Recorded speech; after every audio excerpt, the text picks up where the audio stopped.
perkataan, perbuatan yang tidak manfaat, ini merupakan ciri-ciri kualitas keislamannya belum baik.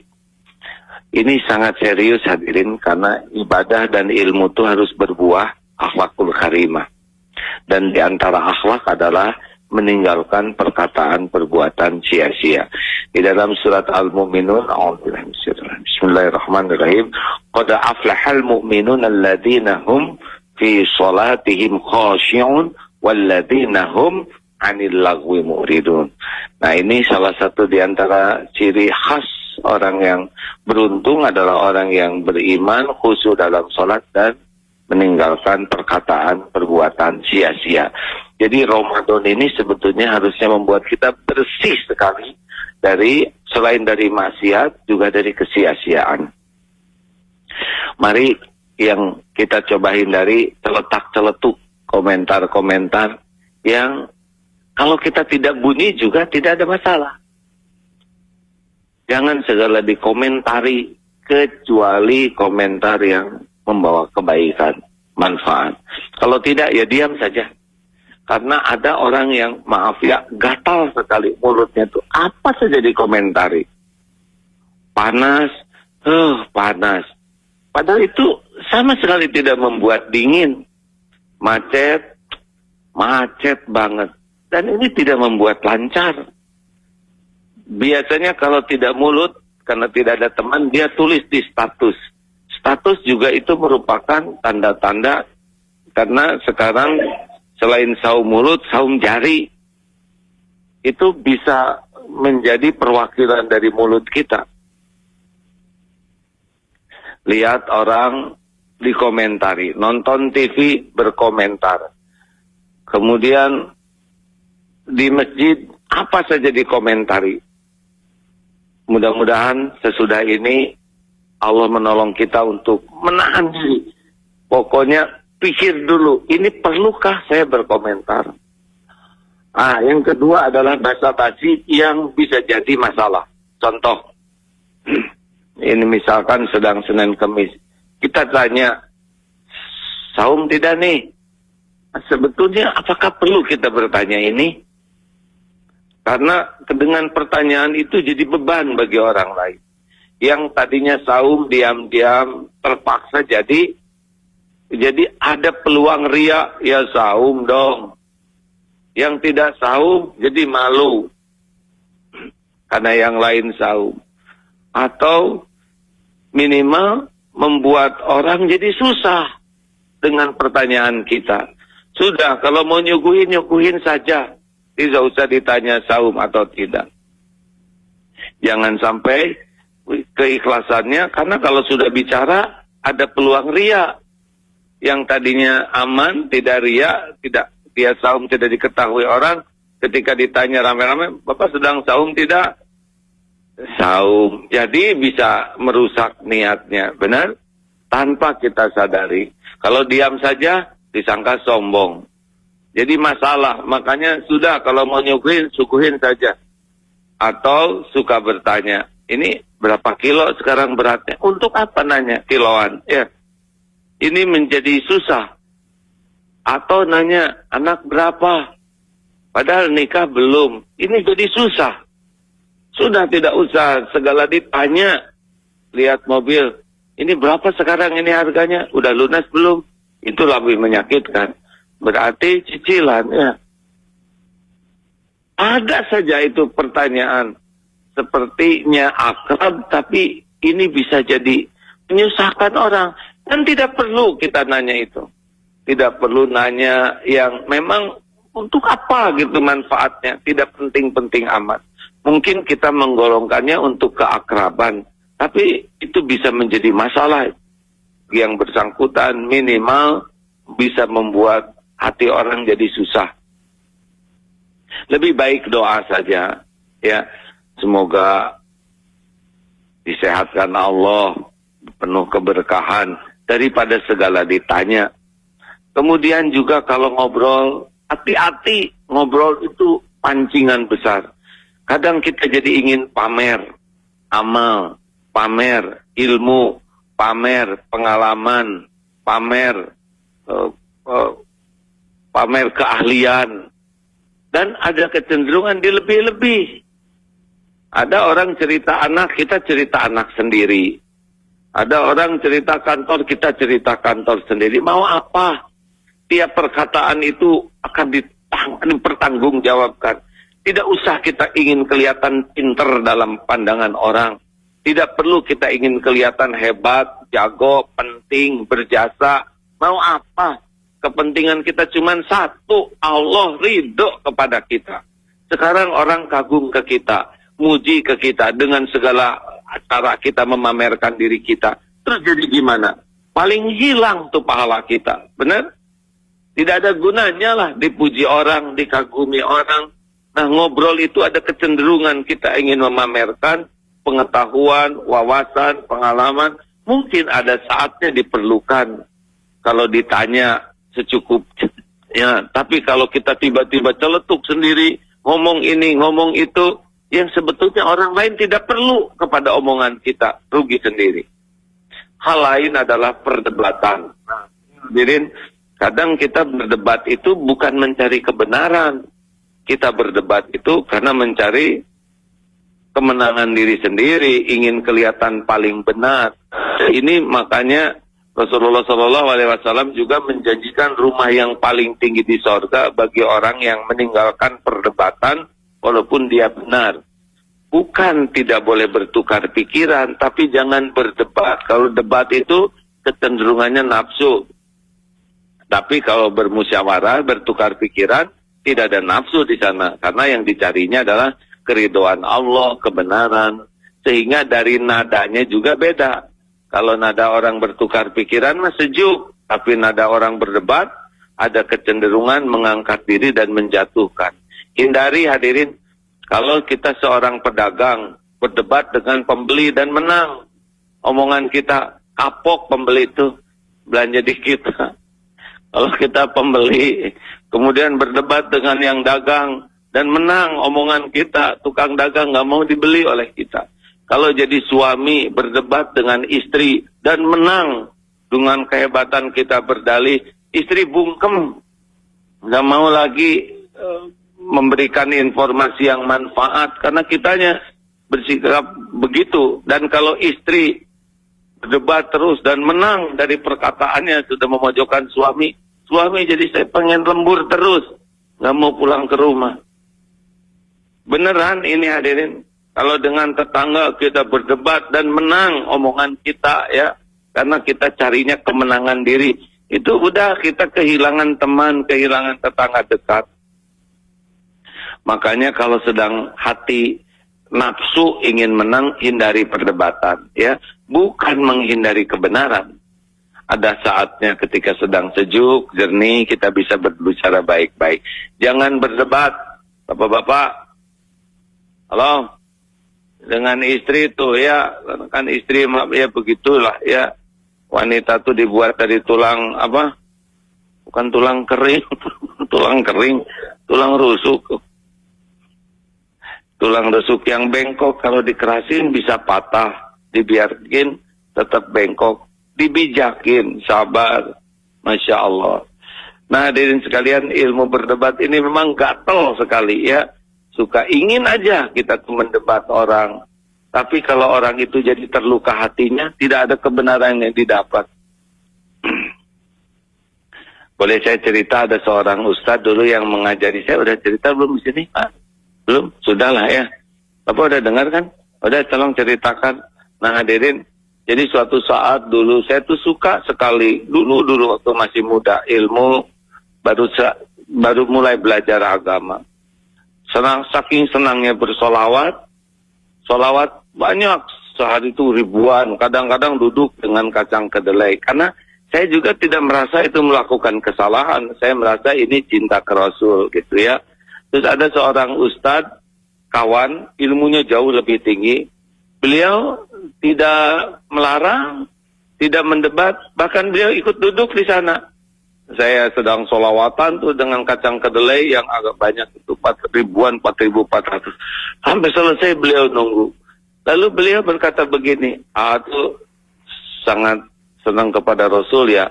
Ya iya dong Ustadz, makanya saya bersolawat sebanyak ini. Ini sholawat apa yang saya sampaikan, nah sholawat apa gitu ya, yang saya memang baru dapat ilmunya juga. Oh ini ditulis oleh ulama, oleh Rasulullah. Oh kelihatannya ini oleh ulama Ustadz. Oh ulama ini pasti mencintai Rasul ya. Oh pasti.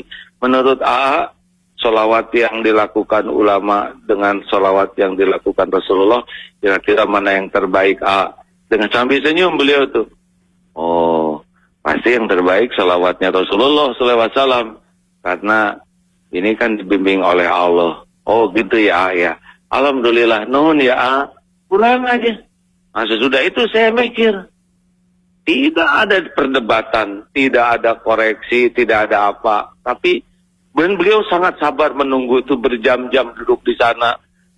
Nah saya lihat ini cara penyampaian yang bijaksana yang membuat orang bisa berpikir lebih jernih tanpa merasa digurui, tanpa merasa direndahkan. Karena orang yang melakukan itu juga boleh jadi baru sampai di sana ilmunya ya tidak merasa itu sebuah salah karena orang baru tahu segitu-gitunya ya. Nah hadirin sekalian, ini sebuah pengalaman yang sangat berkesan bagi saya, seseorang yang ingin menyampaikan sesuatu yang dipahaminya lebih benar tanpa perdebatan, tanpa kata-kata yang memojokkan, tanpa sesuatu yang membuat orang lain tertekan, tapi tersampaikan. Semoga Allah menyayangi beliau dan memuliakannya, karena sampai sekarang ini sudah hampir 20 sekian tahun tetap terbayang kebaikan beliau. Hadirin sekalian, mudah-mudahan Ramadan ini, sebelum Ramadan bahkan kita sudah mulai melatih diri untuk saum dari perkataan maksiat, juga saum dari perkataan sia-sia. Faliyakul khairan aw liyasmut. Semoga Allah menuntun kita sehingga setiap ucapan kita dalam kebenaran dan bisa dipertanggungjawabkan dunia wal akhirat. Amin ya rabbal alamin. Sampai jumpa di Masjid Al-Latif pagi ini, saudaraku. Assalamualaikum warahmatullahi wabarakatuh. Kita Ustadz Saiful Islam Mubarak, kita akan langsung sapa. Assalamualaikum warahmatullahi wabarakatuh Ustadz. Warahmatullahi wabarakatuh. Baik, alhamdulillahirabbil alamin. Silakan Ustaz. Alhamdulillah rabbil alamin, wassalatu wassalamu ala asyrafil mursalin Muhammadin wa ala alihi wa ashabihi wa man ittaba'ahu ila yaumiddin.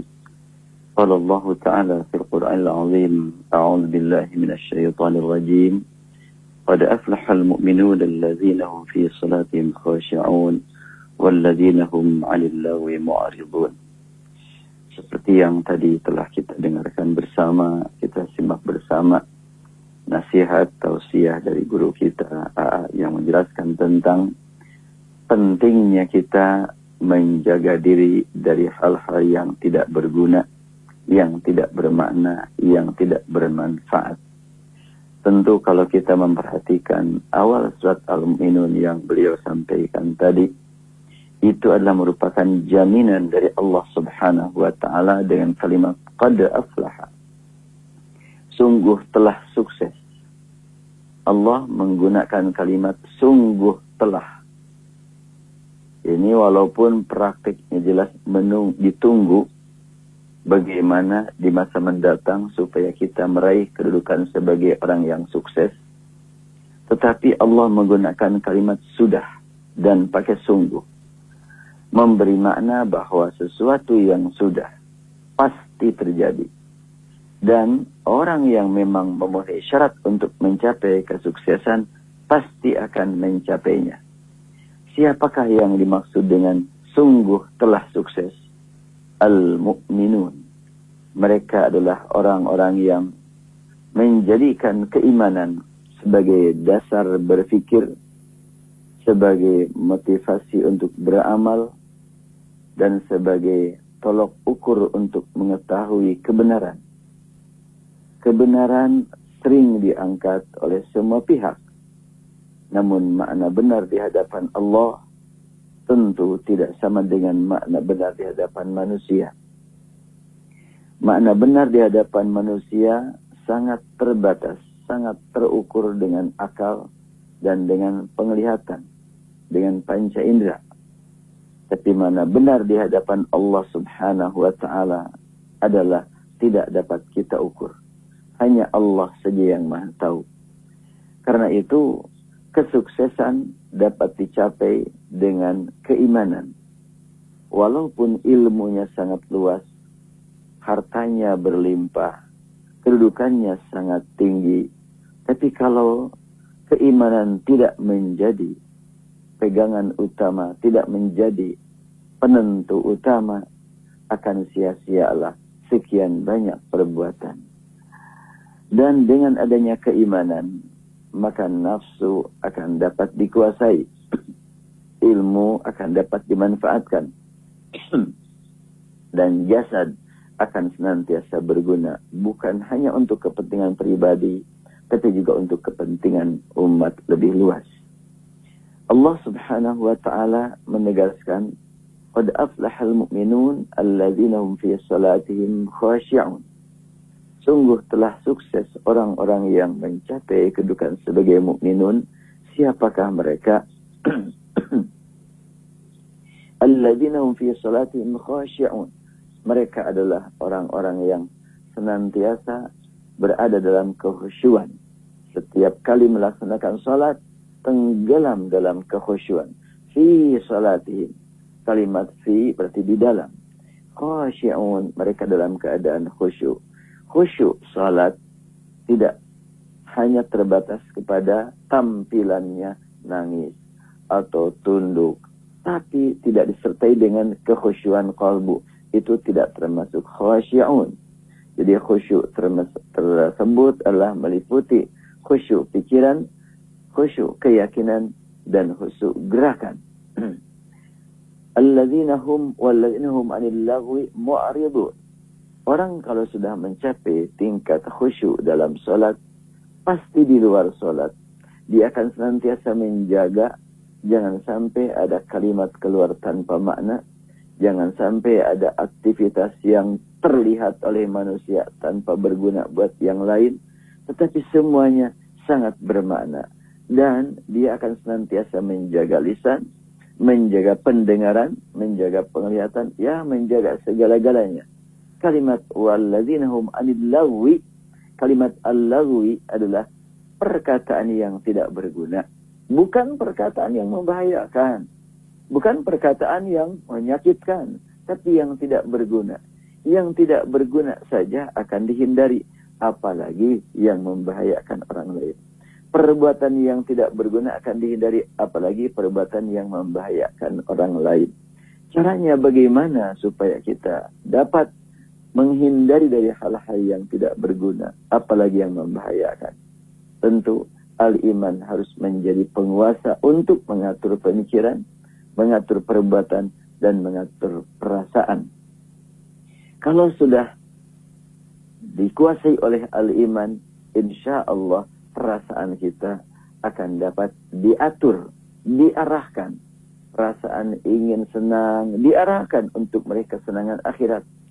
Perasaan takut terkena bahaya diarahkan supaya tidak terkena bahaya azab Allah.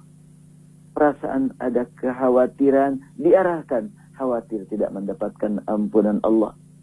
Apalagi semuanya diarahkan. Jadi perasaan yang berkaitan dengan nafsu, dengan keinginan, itu digunakan untuk mencari kenikmatan abadi, keselamatan abadi. Makanya Al-Quran menegaskan, ya ayyuhallazina amanu qu anfusakum. Wahai orang-orang yang beriman. Nah, ini kembali lagi kepada amanu tadi, mukminun tadi. Wahai orang-orang yang beriman, qu anfusakum. Pelihara nafsu-nafsumu. Anfus banyak, kalau satu nafsu. Biarlah tidak diterjemahkan apa adanya saja. Qu anfusakum. Tapi sering diterjemahkan jaga dirimu. Saya lebih aman rasanya kalau memang satu kata dalam Al-Quran yang multitafsir, sudahlah kita gunakan nama aslinya. Qu, peliharalah, anfusakum, nafsu-nafsumu. Inna Allah la yughayyiru ma biqaumin hatta yughayyiru ma bi anfusihim. sungguhnya Allah tidak merubah apa yang ada pada satu kaum hingga mereka merubah apa yang ada pada nafsu-nafsu mereka. Hatta yughayyiru ma bi anfusihim. Tidak lama lagi kita akan mendapatkan kesempatan yang sangat istimewa untuk berjuang menjadi penguasa nafsu, yaitu dengan ibadah saum. Pagi hari bernafsu untuk sarapan ditolak. Siang hari ada nafsu untuk makan siang ditolak.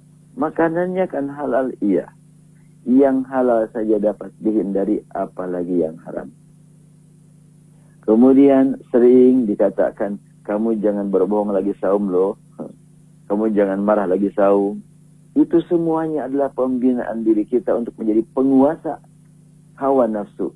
Subhanallah, pada bulan Ramadan, umat Islam memiliki kekuatan super, kekuatan yang sangat luar biasa, yang tidak dimiliki oleh umat-umat lain sebulan penuh.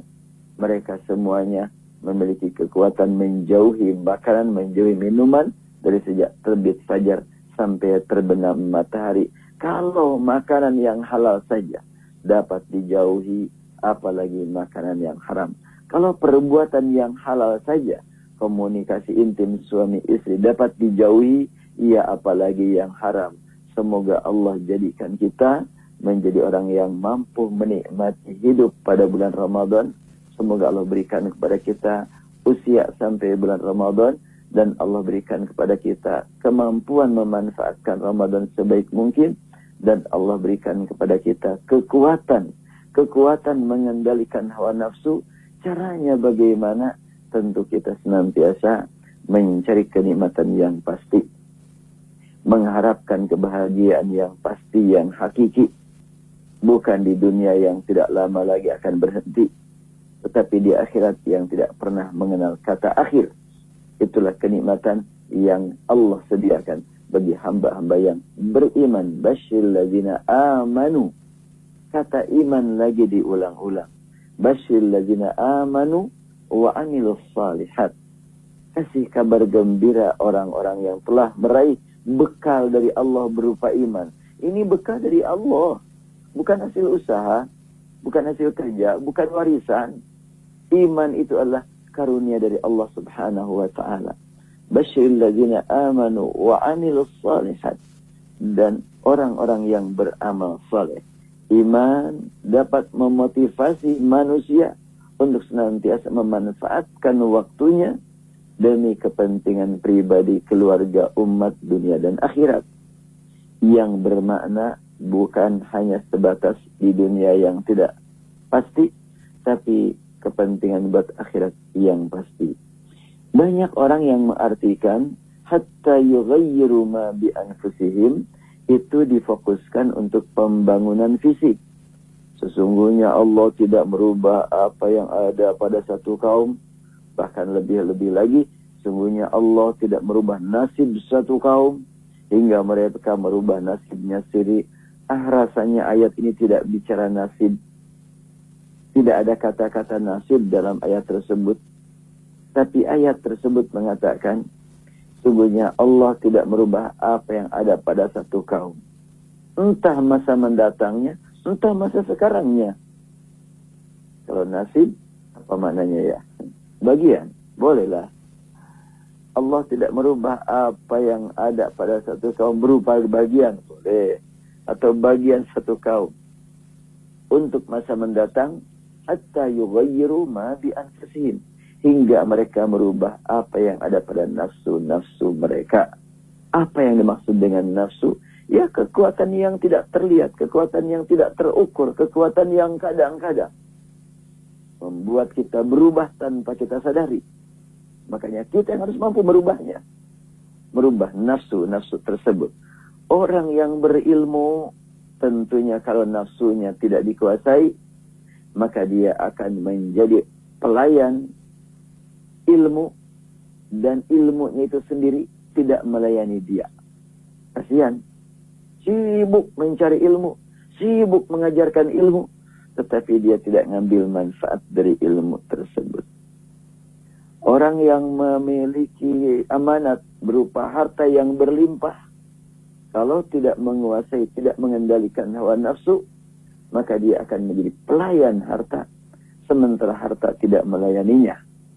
Capek menjadi pelayan harta, sibuk siang malam memikirkan harta, semakin banyak hartanya, semakin sibuk memikirkan harta, bagaimana supaya harta aman, bagaimana supaya harta berkembang, bertambah, dan khawatir kalau hilang, gelisah terus. Itu adalah menjadi pelayan harta. Demikian pula halnya menjadi orang yang menempati amanat kedudukan. Dia menjadi pelayan kedudukan, tidak dilayani kedudukan. Betul-betul dia capek rasanya hidupnya untuk melayani kedudukan. Kenapa? Karena dia tidak mampu menguasai nafsu. Nafsu untuk meningkatkan kedudukan, nafsu untuk meningkatkan harta, termasuk nafsu meningkatkan ilmu. Kalau nafsu yang mendorong dia untuk meningkatkan ilmu, tentu tidak akan menjadi orang yang dilayani ilmu. Tetapi kalau iman yang menjadi penentu, menentukan orang yang berilmu agar ilmunya menjadi bekal buat pendekatan diri kepada Allah, menjadi pengatur nafsunya agar nafsu itu diatur oleh iman sehingga dapat mengantarkan dirinya untuk rindu surga. Allah berindu surga. Kan nafsu itu senantiasa membayang-bayangi kita ingin enak hidup, banyak yang menghormati, banyak yang memuji, banyak teman yang menyayangi. Itu semuanya kalau cuma di dunia, cuma sebentar. Tetapi kalau di akhirat untuk selama-lamanya, tidak ada kebencian di akhirat, tidak ada kesal, tidak ada kecewa, tidak ada bimbang gelisah. La khaufun alaihim wala hum yahzanun. Tidak ada kekhawatiran menghantui diri, tidak juga di masa mendatang akan dihadapkan kepada kesedihan, enggak, itu di akhirat. Karena itu mari kita kuasai nafsu. Kita arahkan nafsu kita. Qu anfusakum wa ahlikum nara. Innallaha la yughayyiru ma biqaumin hatta yughayyiru ma bi anfusihim. Mari kita rubah pemikiran yang berkata, sungguhnya Allah tidak merubah satu kaum, tidak merubah nasib satu kaum hingga mereka merubah nasib mereka sendiri. Kalimat nasib ini nampaknya terlalu mendekatkan kita kepada materi. Mendekatkan. Belum tentu maknanya begitu. Tetapi umumnya orang, kalau bicara nasib, ya nasib saya begini, itu biasanya kepada kehidupan duniawi. Padahal yang dimaksud dengan ma bi anfusihim, hendaklah kita bercita-cita untuk masa depan yang abadi, entah termasuk golongan yang hartanya berlimpah, maka tentunya akan diarahkan harta tersebut untuk mencari kenikmatan akhirat. Entah tergolong kepada orang yang miskin, kemiskinan tersebut tidak membuat dirinya menderita, tetapi meningkatkan rindu untuk meraih kekayaan akhirat. Maka akhirnya sebagai orang miskin meningkatkan kesabaran, sebagai orang kaya meningkatkan syukur, sebagai orang yang kuat meningkatkan amal yang berguna buat yang lain, menolong orang lain, menjaga keselamatan orang lain. Sebagai orang yang berilmu tentunya akan menyebarkan ilmunya, karena ilmu tersebut amanat dari Allah Subhanahu wa taala yang mesti dimanfaatkan untuk kepentingan orang banyak. Jadi kalau begitu maka kuasai nafsu. Dengan ibadah saum, yakin umat Islam akan meningkatkan kekuatan mengendalikan hawa nafsunya. Buktinya anak kecil saja mampu menjaga diri dari mencicipi makanan. Oh, udah dipegang-pegang itu waktu takjil ya. Entah kolak, entah goreng pisang, entah bala-bala, udah dipegang-pegang. Enggak ada anak yang berani mencicipi enak gaya, enggak ada. Ditahan, kuat itu anak saja kuat. Ya apalagi orang tua. Luar biasa umat Islam bulan Ramadan. Wajar kalau ada yang membenci Islam. tidak tahu agamanya apa, membenci Islam, membenci umat Islam. Pas tiba bulan Ramadan, mereka menderita, menyaksikan kekuatan umat Islam, menyaksikan persatuan umat Islam, menyaksikan kedermawanan umat Islam, menyaksikan persaudaraan umat Islam, menyaksikan semangat bertemu setiap malam, disaksikan dunia bagaimana umat Islam bisa bertemu, semuanya melaksanakan ruku, melaksanakan sujud, taat kepada pemimpin yang disebut dengan imam, siapapun imamnya, kata imam Allahu Akbar, semuanya ikut Allahu Akbar. Kata imam mengatakan sami Allahu liman hamidah, semuanya menyebut Rabbana lakal hamd, subhanallah. Di siang harinya mereka semuanya seragam, merasakan hal yang sama, jauh dari makan, jauh dari minuman. Di malam harinya mereka bertemu untuk bersilaturahim, saling sayang menyayangi, saling mendoakan antara satu dengan yang lain. Bahkan doa yang paling utama adalah doa yang diajarkan Allah Subhanahu wa taala, dibaca oleh imam, ihdinas siratal mustaqim, siratal ladzina an'amta 'alaihim ghairil maghdubi 'alaihim waladdallin. Serempak semuanya, amin. Allahu Akbar. Kenikmatan yang sangat luar biasa, tidak dapat dikejar, tidak dapat ditandingi oleh yang lain. Ini adalah kenikmatan yang hakiki selama di dunia. Menguasai hawa nafsu ternyata indah sekali Ramadan itu ya. Siangnya indah, malamnya indah. Perasaan jauh dari makanan, jauh dari minum, bagaimana? Ternyata sama dirasakan oleh seluruh umat Islam sedunia. Walaupun jam per jamnya berbeda.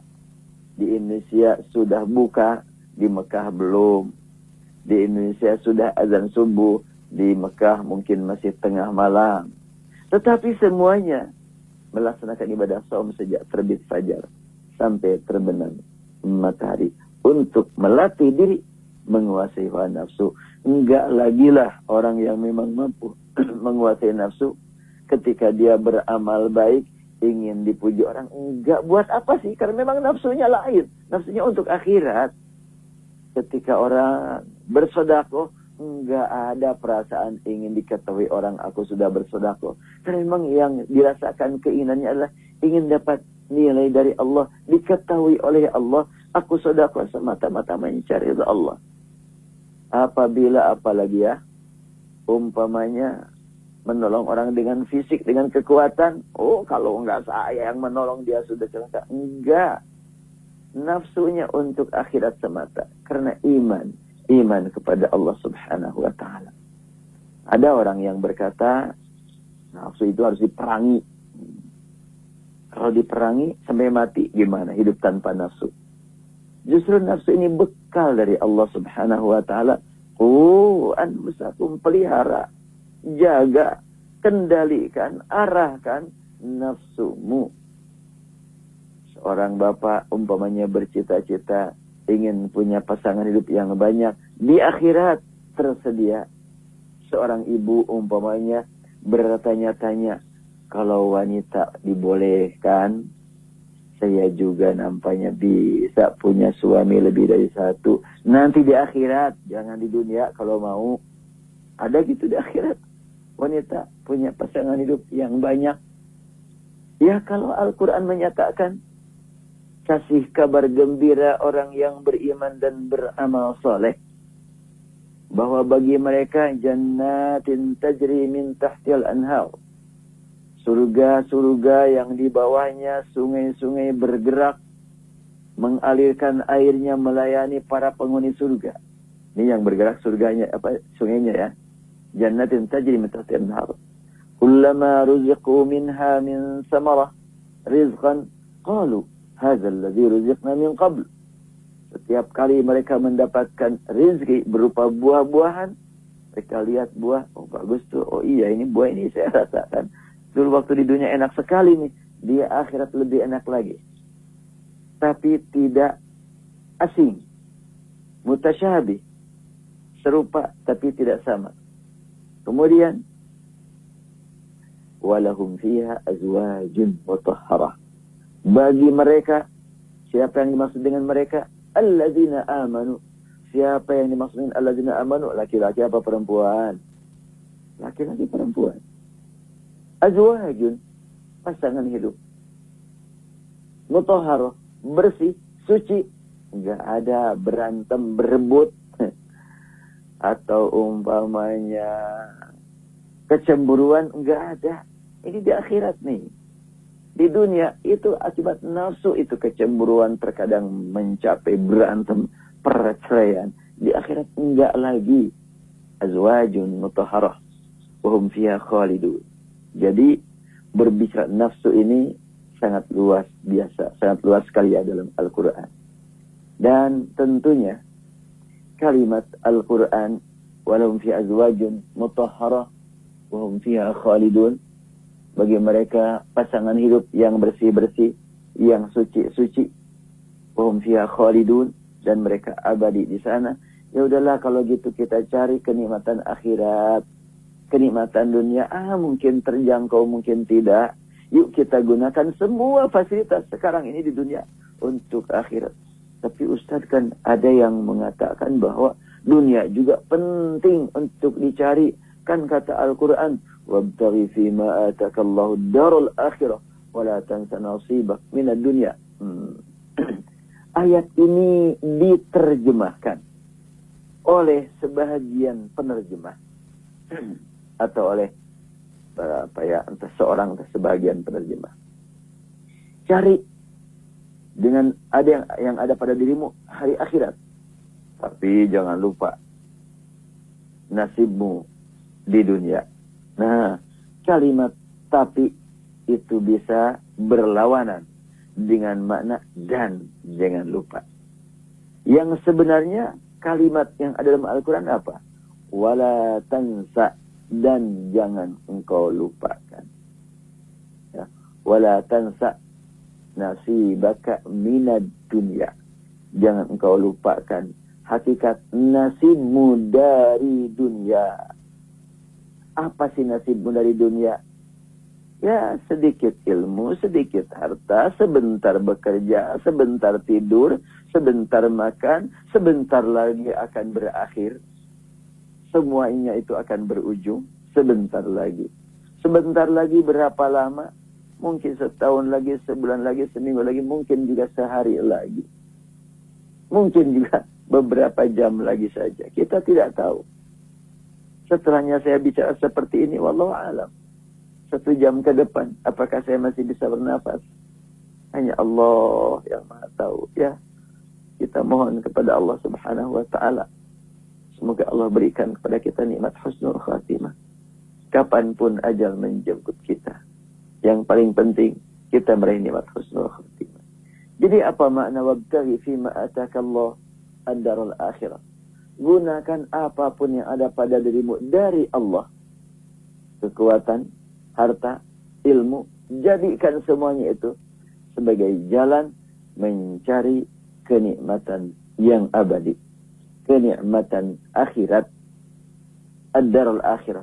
Wala tansa nasibah, dan jangan sampai engkau lupa nasibmu sebentar lagi akan berakhir.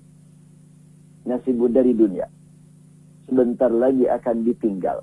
Harta yang berlimpah sebentar lagi akan ditinggal. Atau dia meninggalkan lebih dulu. Ilmu yang luas sebentar lagi akan habis masa manfaatnya. Berbicara tentang ilmu matematika, ilmu bisnis, ilmu komputer, sebentar lagi akan berakhir masa memanfaatkannya. Waktu memanfaatkannya, kemampuan memanfaatkannya, sebentar lagi akan berakhir. Wala tansa nasibak minad dunya. Apalagi rumah yang begitu megah sebentar lagi akan ditinggalkan. Yang paling berat adalah usia. Sebentar lagi akan berakhir. Kalau memang sudah habis usiamu, apalagi? Semua yang dibanggakan, semua yang dicari sejak dahulu, selesai sudah. La tansa nasibak minad dunya. Jangan engkau lupakan nasibmu dari dunia. Segera manfaatkan semuanya itu untuk kepentingan masa depan yang hakiki, yang abadi. Ini makna wala tansa nasibak minad dunya. Mari kita rubah paradigma yang sementara ini sering menjadikan ayat ini sebagai dorongan untuk menjadi orang kaya, untuk menjadi orang yang kuat, untuk menjadi orang yang terdepan dalam kehidupan duniawi. Enggak begitu. Kalau begitu berarti ayat tersebut khusus untuk orang tertinggal. Padahal ayat ini adalah untuk semua orang. Bahkan kalau secara historis, tinjauan historis, ayat ini ditujukan kepada orang kaya. Ayat 77 ya, dari surat Al-Qasas. Silakan dibuka ayat 76. Inna Qaruna kana min qawmi Musa fabagha alaihim wa atainahu ma inna mafatihahu latanu bil usbati ulil quwwah minal kunuzi ma inna mafatihahu latanu bil wa atana minal kunuzi ya. Allah Subhanahu wa taala menegaskan Qarun, sesungguhnya Qarun yang hidup pada zaman Nabi Musa, kami berikan kepadanya, kami datangkan kepadanya harta yang berlimpah. Disimpan di gudang-gudang yang begitu banyak. Dikunci gudang-gudangnya. Kuncinya dikumpulkan. Lalu diangkat. Enggak akan terangkat karena banyaknya kunci gudang dia. Gimana dia kehidupannya? Fabagha alaihim. Dia melampaui batas. Bukan memanfaatkan harta untuk kepentingan umat banyak. Disimpan, dicintai. Apa yang terjadi? Kaumnya berkata, la tafrah. Inna Allah la yuhibbul farin. Jangan nyombong loh. Jangan angkuh. Jangan besar kepala. Allah tidak senang kepada yang sombong, yang angkuh. Nah, ayat berikutnya, wabtaghi fima ataka Allahu daral akhirah. Cari pada apapun yang ada pada dirimu dari Allah, yang datang kepadamu dari Allah. Cari pada semuanya itu harta, kekuatan, kekuasaan, ilmu, kesehatan, usia. Gunakan semuanya itu untuk mencari ad-darul akhirah. Kesempatan untuk memanfaatkannya sangat sebentar, jangan lupa tuh. Itu nasibun minad dunya, nasibun dari dunia, bukan di dunia. Hati-hati. Banyak orang mengartikan ayat ini, tapi jangan lupa nasibu di dunia, cari juga dong. Enggak lah. Ayat tidak mengatakan di dunia, tapi minad dunia. Ayat tidak mengatakan tetapi, namun wala, dan jangan. Dan jangan lupa nasibmu dari dunia. Wahai orang-orang yang mendapatkan amanat harta, kesempatan Anda untuk memanfaatkan harta demi kepentingan akhirat sebentar lagi. Segera sekarang salurkan di jalan Allah. Wahai orang-orang yang mendapatkan amanat ilmu, sebentar lagi kesempatan Anda memanfaatkan ilmu akan berakhir. Segera ajarkan ilmu kepada orang banyak. Wahai orang-orang yang kuat-kuat, segera manfaatkan kekuatan Anda untuk menjaga keamanan keselamatan orang banyak. Wahai orang-orang yang apalagi ya? Oh, pejabat tinggi, manfaatkan jabatan Anda untuk mengarahkan bawahan menuju Allah Subhanahu wa ta'ala. Yang sekarang jadi menteri, yang sekarang jadi presiden, yang sekarang jadi apalagi yang lain-lainnya. Ya sadarlah, sebentar saja. Kemampuan, kesempatan sebentar lagi akan berakhir. La tansa nasibak minad dunya. Karena itu janganlah sampai lupa, sampai lalai akan nasibmu dari dunia. Wala tansa nasibak minad dunya. Wa ahsin kama ahsanallahu ilaik. Maka hendaklah senantiasa beramal baik, menggunakan semuanya itu dengan penuh keikhlasan. Ahsin. kalimat ahsin, perbaiki dalam dan luarnya. Ya. Perbaiki terdengarnya, perbaiki dirasakannya, perbaiki juga diyakininya. Yang terdengar, yang terasa, yang terlihat, yang diyakini harus baik. Itu ahsin. Al-Quran menyebutkan, Alladzi khalaqal maut wal hayata liyabluwakum ayyukum ahsanu amala. Amal yang baik meliputi segala-galanya disebut ahsanu amala. Kalau baik cuma tampilan, tapi keikhlasan tidak tercapai, tidak memiliki kalimat ahsanu amala. Rasanya enak, tetapi tidak diniatkan karena Allah, tidak termasuk ahsanu amala. Enak kedengarannya, tapi yang berbicara tidak ikhlas, tidak termasuk ahsanu amala. Ahsanu amala itu baik luar dan dalamnya. Baik pemikirannya, baik keyakinannya, baik perasaannya, baik nyampainya kepada yang lain. Makanya kalimat hasan, kita memohon kepada Allah, Rabbana atina fid dunya hasanah wa fil akhirati hasanah wa qina azabannar. Wa ahsin kama ahsanallahu ilaik. Allah Subhanahu wa taala telah memberikan karunia kepada Anda, kata Al-Qur'an, ya, bukan kata saya. Kepada Anda, termasuk kepada saya tentu. Wa ahsin kama ahsanallahu ilaik. Allah memberikan kepada Anda demikian banyak kebaikan tanpa ada harapan dari Allah. Allah tidak berharap apa-apa dari kita selain untuk kita sendiri. Allah tidak akan mengambil keuntungan manakala kita taat betul kepadanya. Allah tidak akan menderita kerugian kalau sekiranya semua manusia berdosa, semuanya manusia ingkar, semuanya manusia maksiat. Allah tidak akan mengalami kerugian. Dan kalau Allah menghendaki untuk mengampuni semua orang yang berdosa, gampang. Dan kalau Allah mau menyiksa orang yang tidak pernah berbuat dosa, juga tidak mungkin ada yang mampu menghalangi. Tapi enggak. Allah jamil, yuhibbul jamal. Allah ahkamul hakimin. Allah adalah Ar-Rahman, Ar-Rahim. Kita harus nantiasa baik sangka kepada Allah Subhanahu wa ta'ala. Karena Allah sendiri sudah menegaskan, Ana inda dhanni abdi bi falyadhunna bi ma syaa. Aku senantiasa penuh perhatian kepada sangkaan hambaku. Silahkan arahkan sangkaanmu padaku sesuai keinginan kamu. Mau menyangka baik, aku balas dengan kebaikan. Kalau menyangka buruk, ya aku perhitungkan, aku balas sesuai dengan keinginan kamu sendiri. Wah, sayang sekali.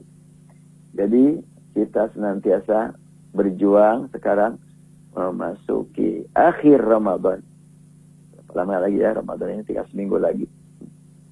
Ya, seminggu lebih sedikit. Sebentar lagi kita akan masuk ke bulan Ramadan. Alhamdulillah sudah mendekati Ramadan. Nikmat pertemuan umat Islam tingkat internasional. Masjid-masjid pada penuh. Paling tidak tanggal 1 ya, penuh semuanya masjid. Tapi kalau di akhir, sebahagian masjid penuh. Sebagian lagi berkurang. Ya, sebagian lagi karena memang pindah dari masjid kecil ke masjid besar. Sehingga masjid besar semakin penuh. Dan ini hanya karunia yang Allah berikan kepada umat yang beriman kepada Al-Quran. Dan orang yang kufur kepada Al-Quran tentunya tidak akan merasakan nikmat ini. Yang beriman kepada Al-Quran yang menikmatinya. Seorang imam membaca Al-Quran tidak diprotes oleh makmum. Lebih lagi kalau imamnya bacaannya bagus, suaranya enak, penghayatannya mendalam, Allahu Akbar. Makmum semuanya hanyut dalam firman Allah Subhanahu wa ta'ala. Lebih lagi kalau kita ikuti ya di Masjidil Haram, di Masjid Nabawi. Imam-imam pilihan di sana. Kalau bulan Ramadan, ya tidak asal imam, tapi imam-imam pilihan. Tidak asal imam ilmunya luas, bacaannya bagus, tapi juga suaranya dipilih untuk bulan Ramadan. Biasanya kalau bulan Ramadan di Masjidil Haram adalah Syekh Sudais, Abdullah Al-Juhani, Syekh Bandar Balila. Itu orang-orang yang punya suara emas. Untuk dinikmati suara mereka milik Allah, dinikmati oleh jamaah yang ratusan ribu bahkan sampai jutaan. Baik. Waktunya sudah habis ya? Betul Ustaz. Oh iya, baik. InsyaAllah kesempatan lain kita bersambung lagi dan kita akhir sampai di sini. Subhanakallahumma bihamdik nasyhadu an la ilaha illa anta nastaghfiruka wa natubu ilaik.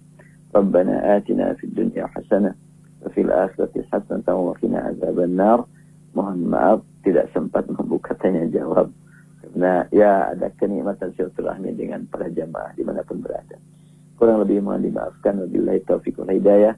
Assalamualaikum warahmatullahi wabarakatuh. Waalaikumsalam warahmatullahi wabarakatuh.